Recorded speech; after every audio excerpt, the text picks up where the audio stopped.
Hello and welcome back to my craft room. I've got my camera back. Well, I've got a temporary camera back that I borrowed from Tom, so the quality's not the best, but at least I can say hello again. Hello again.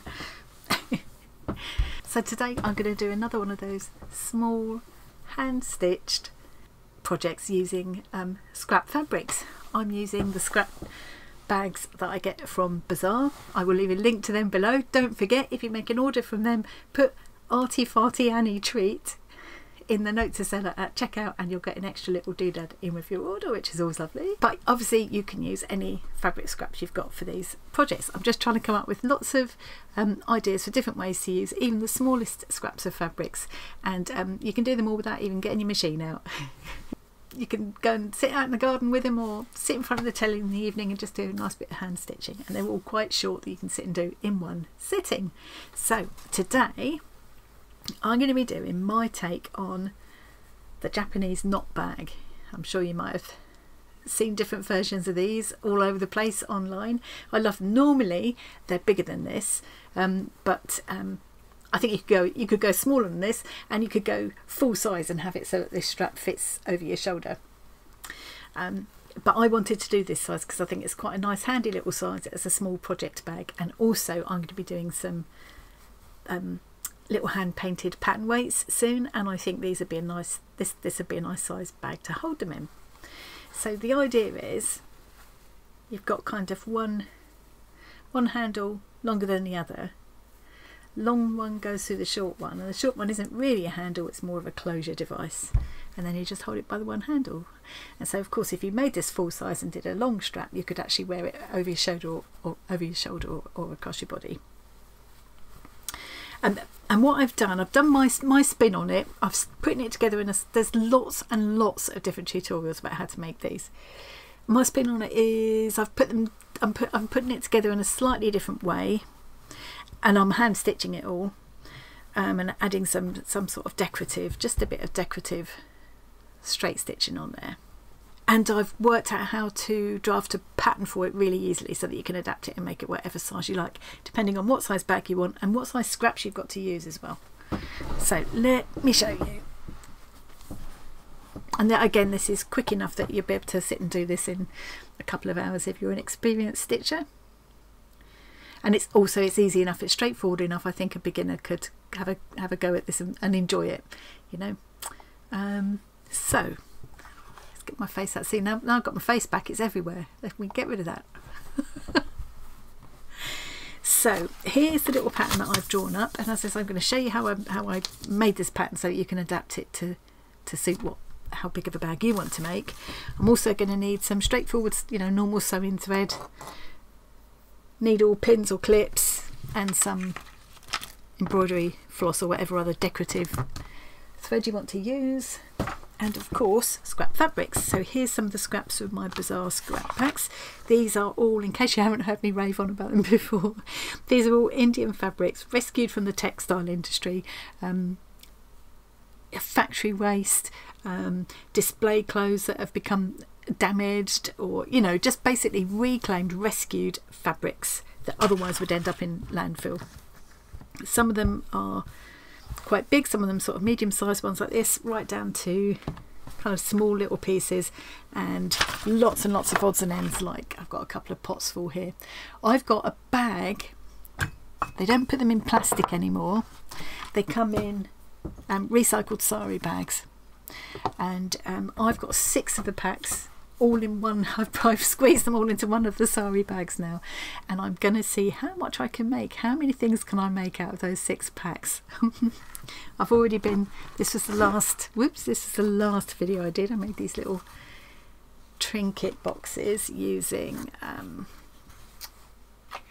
these nightlight empty night lights. I've been making these little friendship dolls as well. I'm going to put I'll put my Bazaar playlist in the description box so you can find videos where I made all of these things. These were the little yo-yo pouches, maybe the yo-yo on the bottom, or Suffolk puff. A couple of samosa pouches, and this little emergency sewing roll. I called them mini rolls. but I mean you could use them to keep all kinds of things in. So there are all sorts of things you can do with these little fabric scraps and bits and pieces, and I love the challenge of either thinking, right, I want to make so and so, what have I got that I can make it with, how can I adapt what I've got, or looking at what I've got and thinking, what can I make with that. I like it both ways around. I enjoy the challenge. So with this knot bag, patch multiple pieces together, definitely that would work really well. I like the combination of, did I think I was going to use this one, or even this one? They go quite nicely together, don't they? And I've also got this lovely stuff. I really like this. I love that. I'll take that off. I would harvest that separately and use this piece separately. I think I've probably got, basically I need to cut this 4 times. I'll just find a contrast. So I might do a couple of these bags and find something else that will coordinate nicely with this piece and do a pink one as well. Okay, but let's put all of that out of my way for a minute. I think I'm going to have to set up my little crafting iron, because this is definitely going to need an iron before I use it. So you could, if you wanted to patch different pieces together, you could either patch them together first and, you know, press the seams and then cut the piece out, cut the template out with the patched pieces. Or you could cut the shape with just a piece of plain cotton, calico, whatever you've got, and patch smaller pieces onto it, kind of crazy quilt fashion. I think it would work either way. And because the whole bag is made up of 4 pieces, or if you patched 2 pieces together to create this one piece, say, the seam where you'll see the seam across there, but all of the raw edges will be on the inside, because this is a double thickness, if you follow me. So you could easily patch it and it would look absolutely fine. Yeah, so I might even try one like that as well, just to see, just out of curiosity. What I might try doing, I like these colours together. Maybe I'll try patching those together and see what that looks like, in which case I will share that with you a little bit later on. But before we get to that point, we need to make a pattern. And I've made this easy enough for anybody to do. You don't even really need a ruler. I'll prove it. I'll do it without a ruler. I do just need to find something circular to draw around. Because I'm in my craft room, I happen to have these fancy circle cutters handy. But when I did this, I was actually downstairs and I used a tea plate. So, you know, as I say, you don't need anything fancy.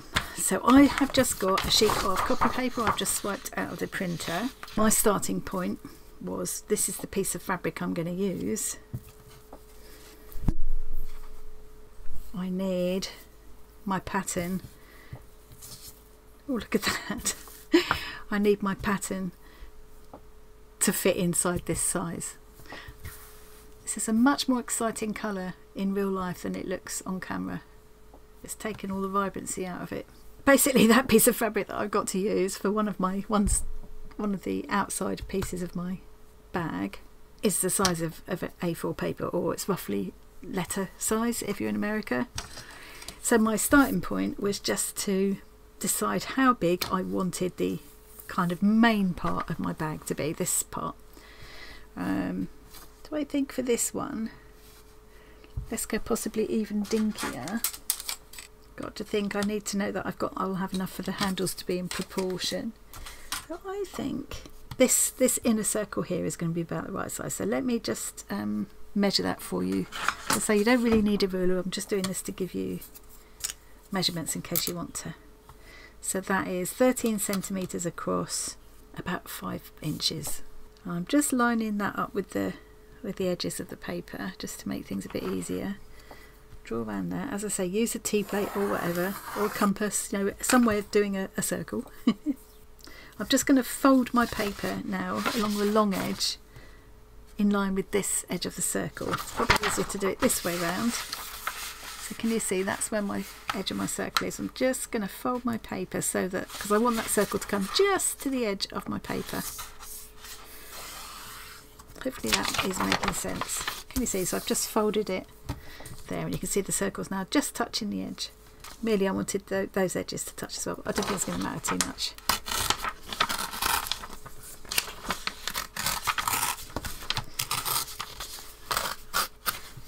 And then the next thing was to fold my edge of my circle here, so I'm just going to trim my paper now, just so that there we go.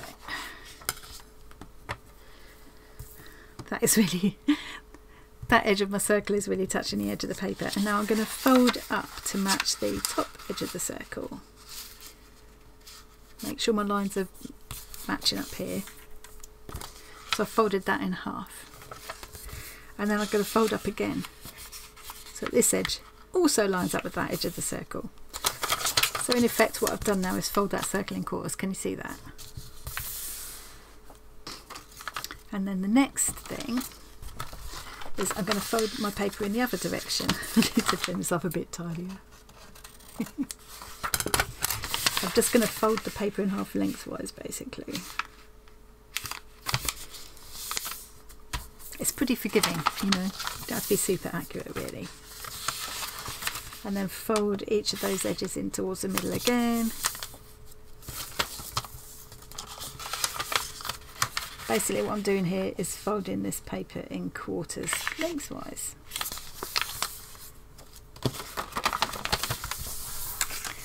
So hopefully you can now see I've got these lines crisscrossing the circle, and that's going to be my guide for where my shapes are going to go. So this line here, that's a quarter of the way down the circle. This is where this top of my bag is going to sit here. And my straps are going to come up here. Can you see that? So I just want a nice curved edge between there and there. And I just did this by drawing around something that was handy. So this little cotton reel will probably do. Just to get a nice smooth line. So I'm just going to place it so that it meets that little intersection there. It just comes down to sit nicely on that line across. And you could do it, you could freehand it. But this is just a nice way to make it neat and tidy. There we go, almost there. I'm just going to trim this paper off so that my circle is actually skimming the edge like I wanted it to.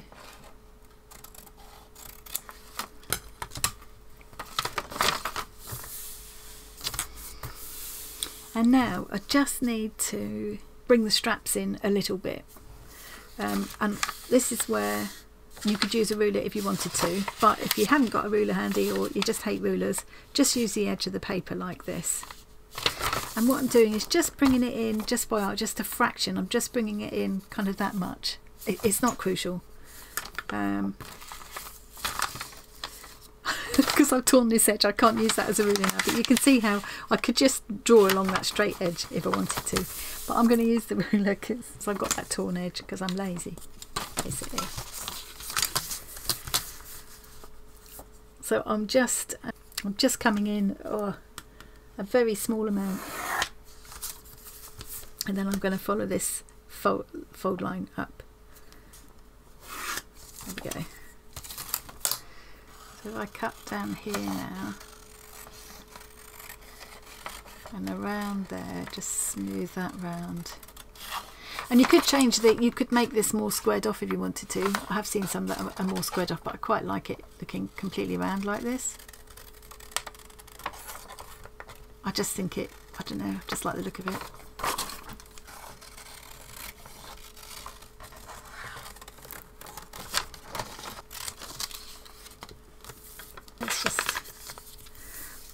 Let's just use this one edge. So I've just folded that over to the other side, and I'm just going to draw along the edge that I've got there.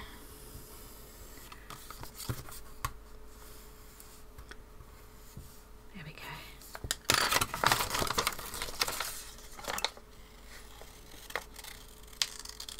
I want that one to be, I'm going to leave that one long, we need this one to be shorter. So what I did was, I mean, you could just do it by eye, you could just think chop it off there, but if you want to get a rough idea, the proportions I did seem to be about right.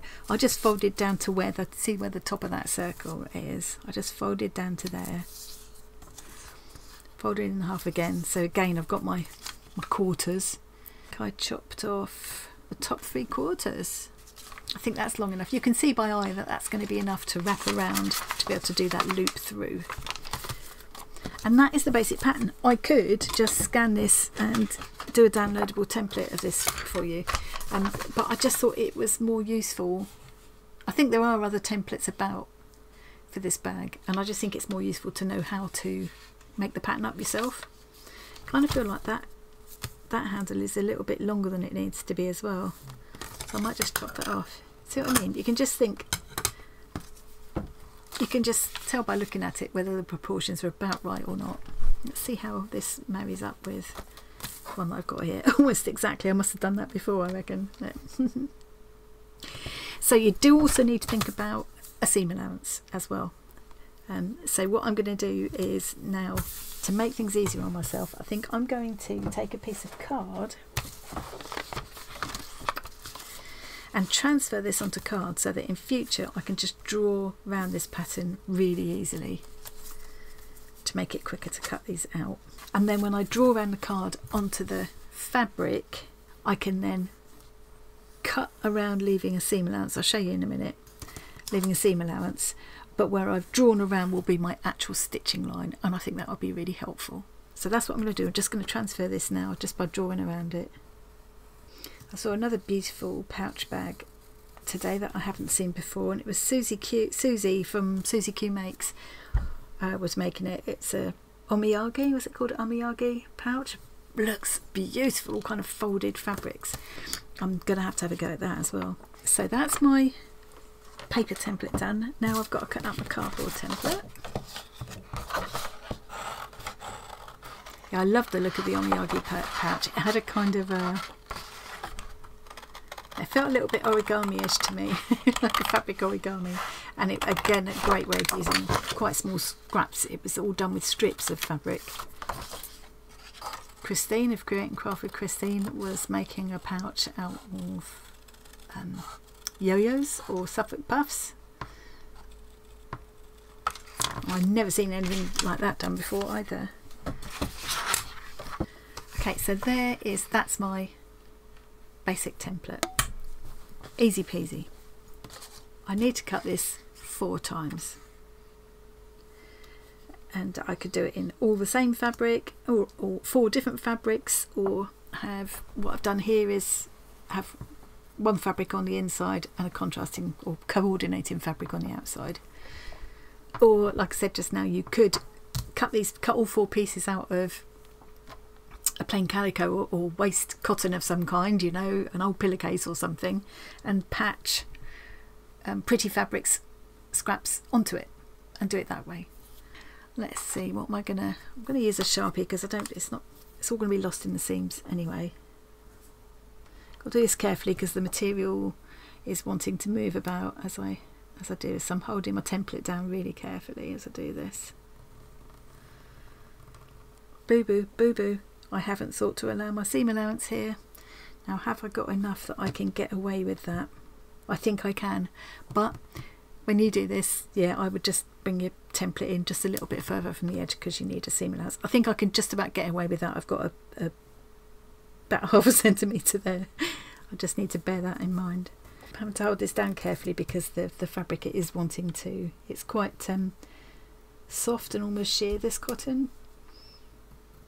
So it's a great way to use these because you're doubling up the thickness, and I've done lots of the straight stitching over the top, decorative stitching, which will give it more body.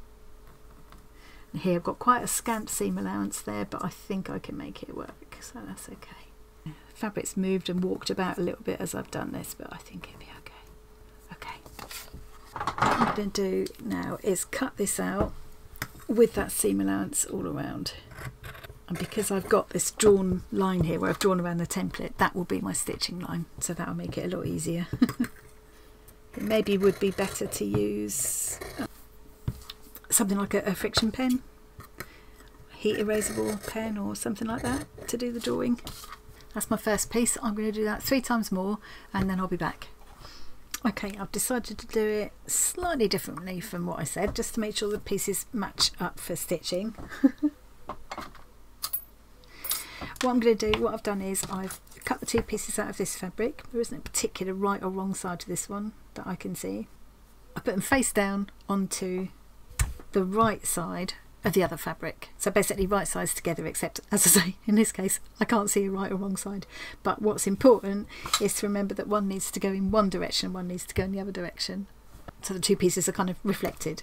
So I'm just going to stick a few pins in here and just rather than cut around the template this time, I'm going to cut the second fabric around the first fabric, and then I can still follow the lines that I've drawn on the first fabric. I'm all ready for the next stage now, and what I'm going to do is stitch all the way. I'm not going to stitch across here, I'm going to stitch all the way around here, and then down here, but only up to, so it's level with, hang on, let's just make a little mark, so it's level with this line ish, so just roughly to about there. I'm going to make a little mark there, and the same down this side.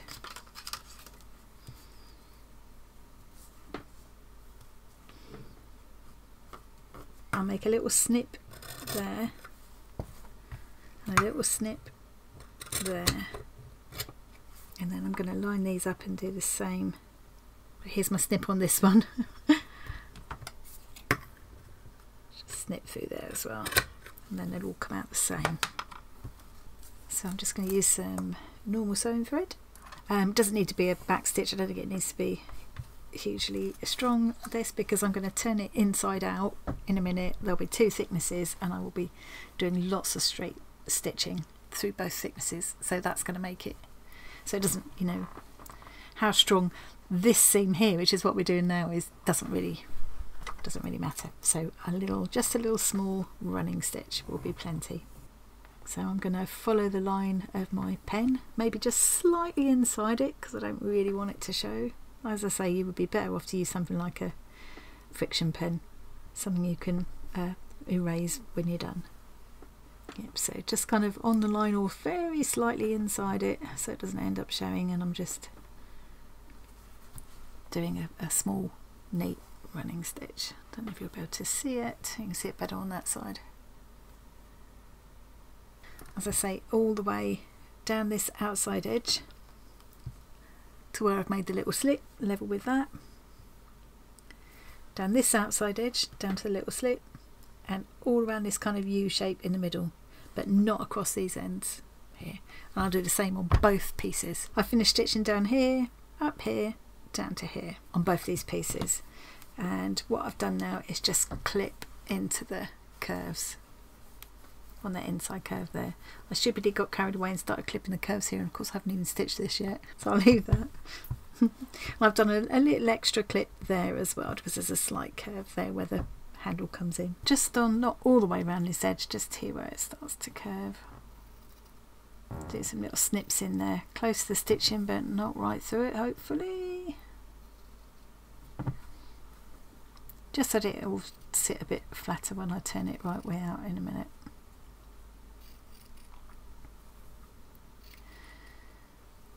I could cut the seam a bit smaller as well, but I'm not going to worry. Now I'm going to take one of the pieces and turn it right way out, leave the other one as it is.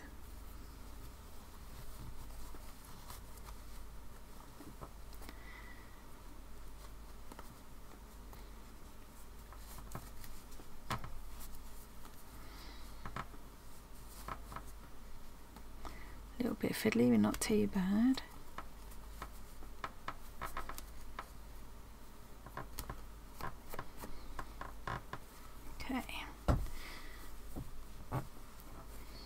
And this is where, if you're not a lazy mare like me, you'd probably want to press this. Making sure everything's fully turned inside out and just pressing the seams, just finger pressing them. And you can see you've got that bit sticking out there. That's where we've just cut that little snip in. So this snip here, where we just sewed down level with this, we cut a snip there, and that is now sticking out. So that's where our seam allowance will be for this bit in a little while. Nice curve. Yeah, that's sitting quite nicely. So where I've done all the snips around there, that's helping that to sit nice and flat now. Good, good, good. So now this is where the way I'm doing it is slightly differently. Most of the methods that I've seen don't do it this way. They stitch it together in a very different way, but I prefer this way just because I just find it easier. But there are different ways of doing it. So what I'm going to do now is put this piece inside this piece. So I can still open this up, these aren't stitched yet, and I can put this handle all the way inside this handle. It's a little bit of a fiddle. I might try using a little safety pin for this one. I haven't tried that before, but I might try that in a minute. The short one's easy enough. I'm saying that.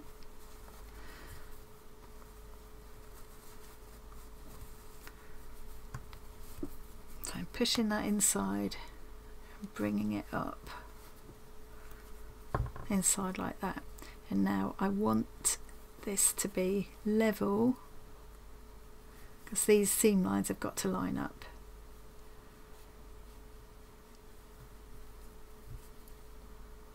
There we go. And I don't want this twisted inside. I can feel that's all nice and smooth there, so it's not twisted up. And now getting this one inside here is going to be a bit more tricky, so let's try using a safety pin. I'm just going to put a safety pin through this end, fasten it closed. I just think it's going to be easier to feed it inside this other handle.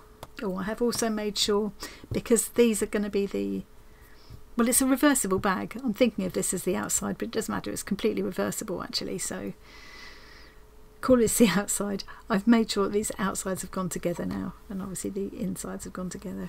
And now it's going to be a bit easier using that safety pin, because I can feel it, and just it's going to be a little bit easier just to pull that up inside the other handle. Yeah, that's definitely worth doing. That's a good little hack.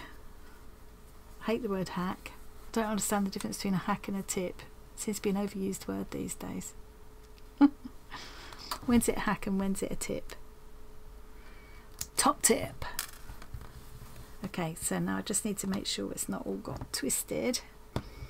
It has a little bit.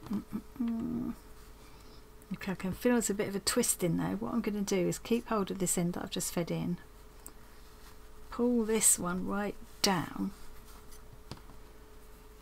and sort the twist out. So that's out nice and flat now, and now I can pull this back up over it. So that's 2 top tips or handy hacks. There we go, I can feel that's not twisted now. So now the idea is to stitch straight across this end and straight across this end. And now when I pull it all back out, the handle will be all stitched together. Now for this one I am going to do a little back stitch.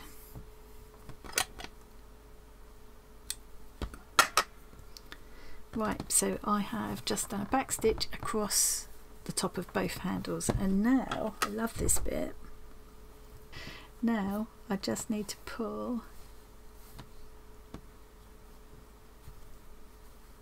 these 2 halves apart.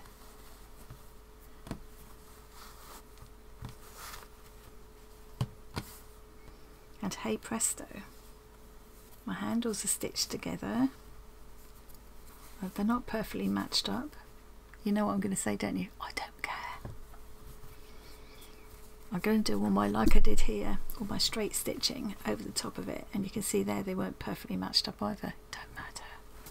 Again, if I wasn't a lazy mare, I would now press at this stage. It's partly laziness, it's not really necessary, because I'm going to do that straight stitching over the top, and that will hold everything flat anyway, but it probably would be better to press if you can be bothered and you've got an iron handy. The bag's all ready for the next stage.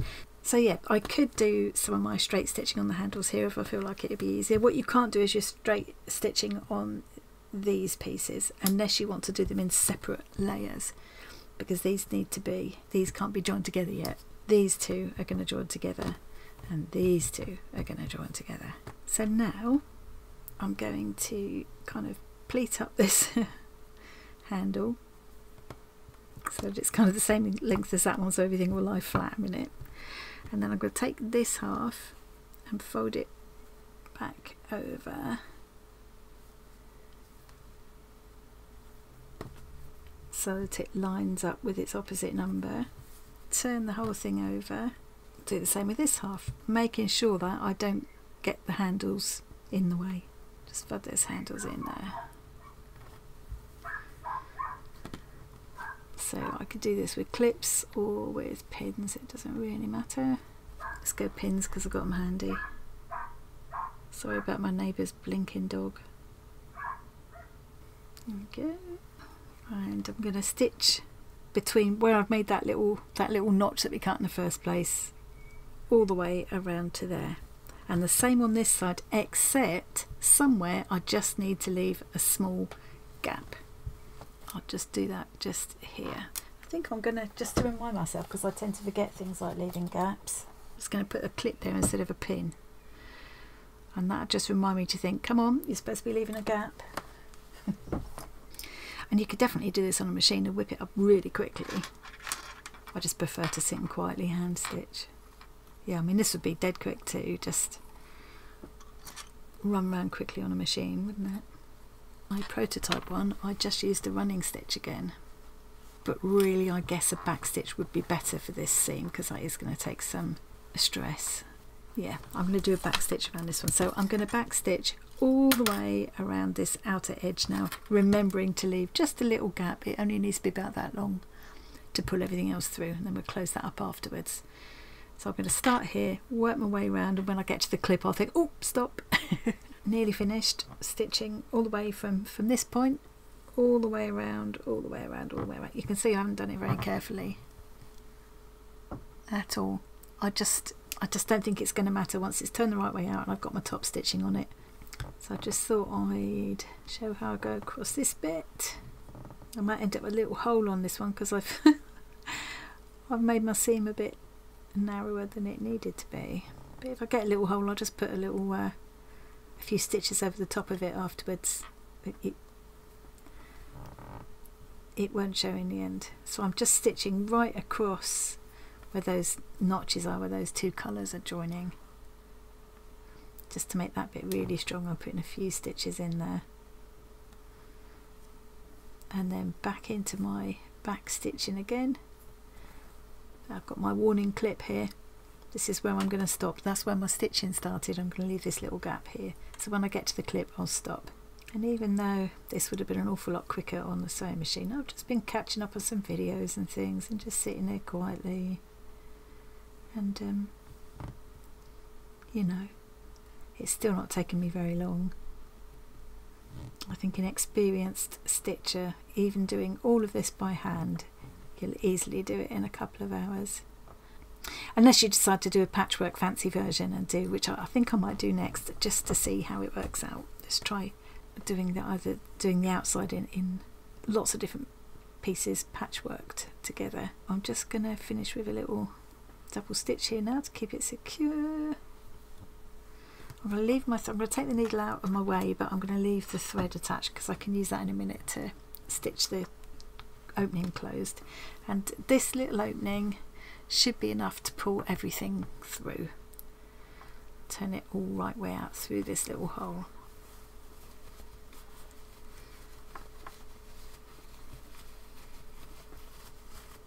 She says confidently. Ta-da! There we go. Push all that down. Lovely.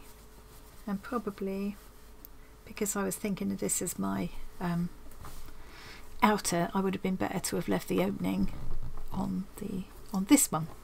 So I think I'm going to turn it the other way out now and make that, yeah, I'll make this my outside because I love this fabric too. Yeah, I have the green inside, that's fine. Also that means it's not going to be quite so obvious where I've used the wrong pen. I just need to sew up this little opening, and you can see here this is where my notch was, where I stitched across with a few stitches there. and you can see here there's a little gap. Can you see that? I'm not going to worry about it. What I'm going to do is do some extra decorative stitches in my embroidery floss across there. I'll just make them little crosses or something to make it look like I did it on purpose. Definitely a good idea to use the heat erasable pen, because look, there it is again.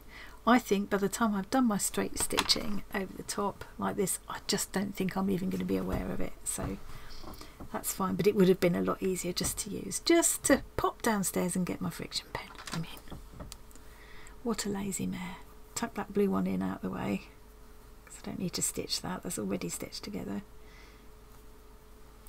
I'm just going to bring this thread to the outside, fold these edges together, and I'm just going to do a little ladder stitch to join them. If you're doing it, if you've been using the machine and you don't mind about it being reversible, you could just run a straight stitch across here now. And again, it probably would be a good idea to press at this stage. I'm not big on ironing, as you can tell.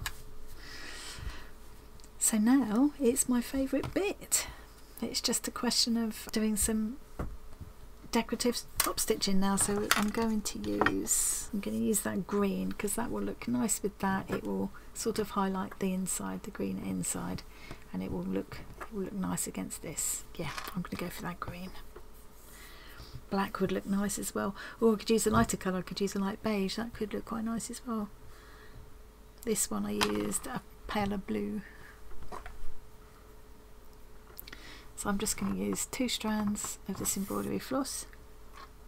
Okay, I'm going to start here and sort out this little gappage bit first, I think. So I'm going to just put my needle in between the 2 layers of fabric, so the thread will get lost in there and it won't show. I'm going to bring it out there just underneath where that join is.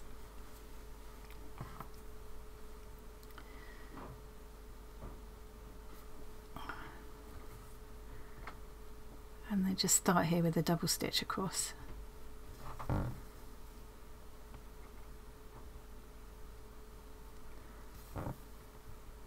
And now I think I'm going to stitch through all of the thicknesses of fabric, just to make this bit really strong, which are deliberately messy, deliberately obvious rather. And now I've not done a little knot at the end to fasten that. I'm going to come out again a little way up here, and I'm just going to start doing my top stitching now in the same thread. So I'm just doing a reasonably small, neat running stitch, and because I want to really enjoy this, I'm going to change needles. So I've got the wrong one. Okay, I'm going to try this long one. I think this might be one of my Sashiko needles.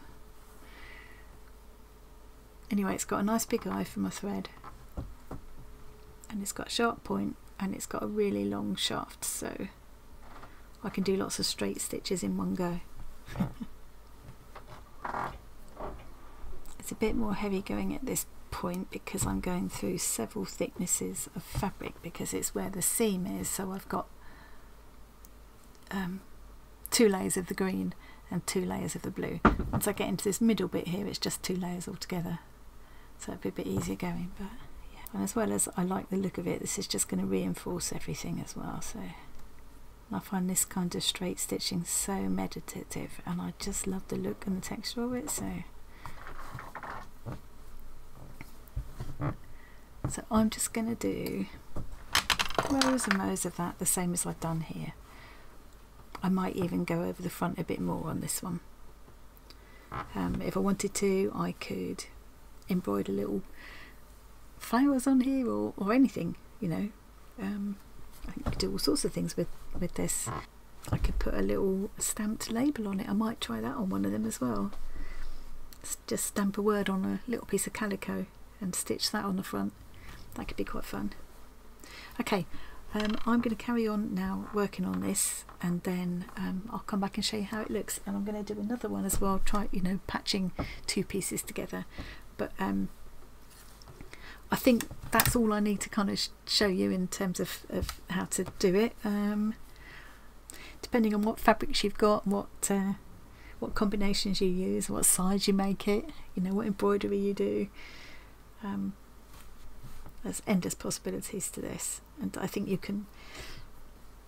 It's another nice way to use up all your little scraps and make something functional, nice to look at, and easy to do. Really, it's probably one of the more fiddly ones I've done because of the way it goes together. But once you've done it once, and if you don't get too worried about it not looking perfect, which as you can see I don't, then it's really not too bad at all. If anybody's got any questions, please don't be afraid to ask. So I'm going to stop filming now and then pop back to show you this finished. Right, it's the next morning, and I sat yesterday evening and made these two kind of patchwork pieces for my second bag. And what I did was, with this one, I just used a plain piece of fabric and basted patches onto the surface of it, and then added some decorative stitching. So of course it's quite messy on the back, but this isn't going to show because it'll all be inside within the two layers of fabric, so that's a bonus.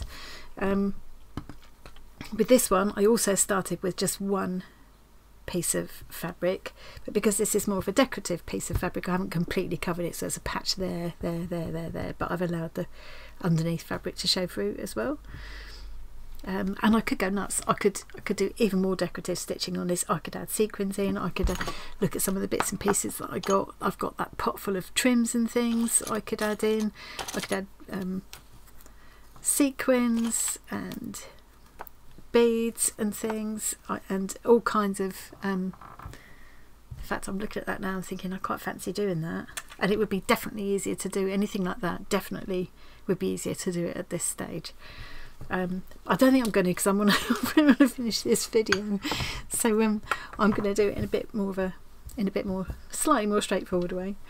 So I've already done a line of stitching around that U.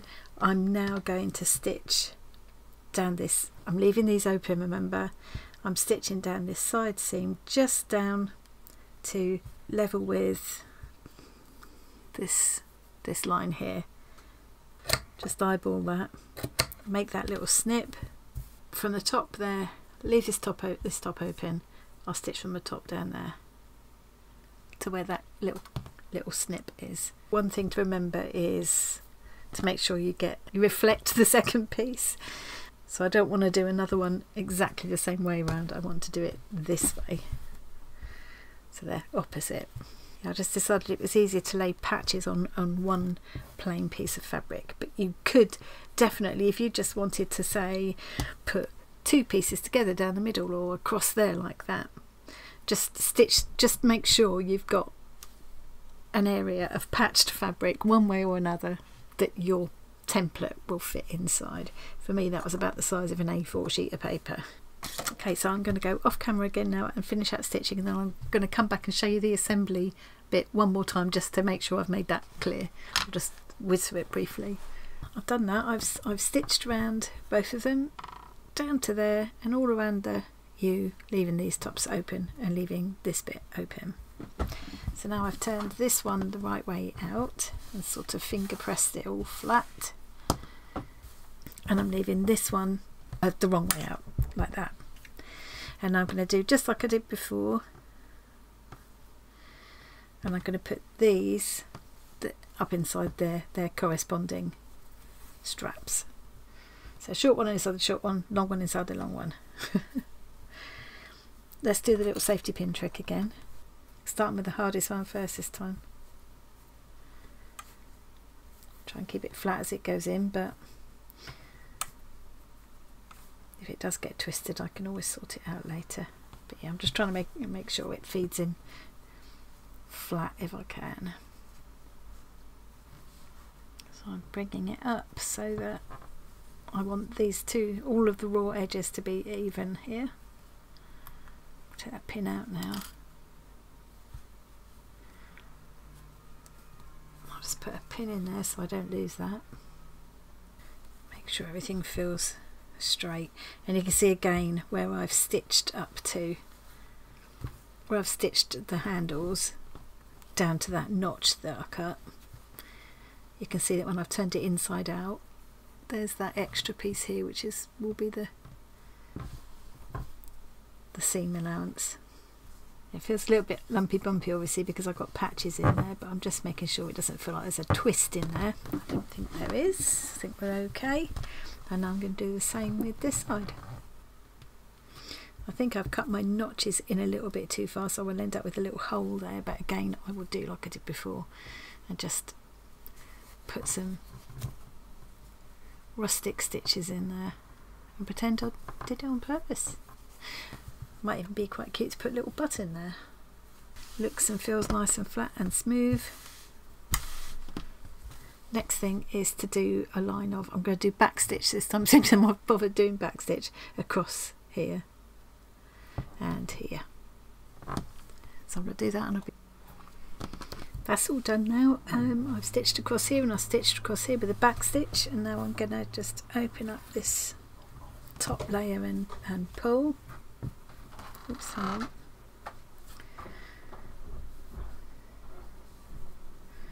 There we go, so I've got both of these pieces. Pull.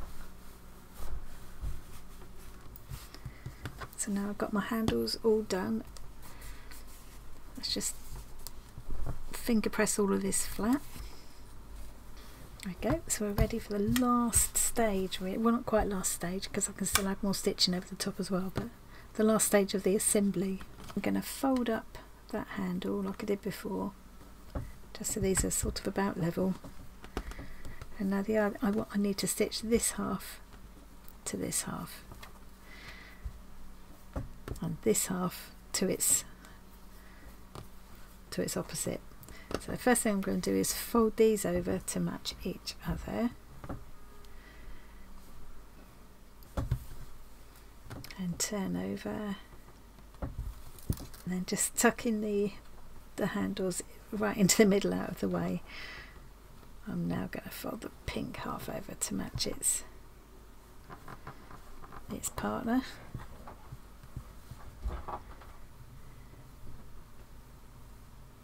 A few pins in to hold it all together, or I could use clips,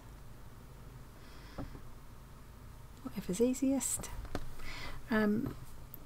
I'm going to stitch straight across here like I did before.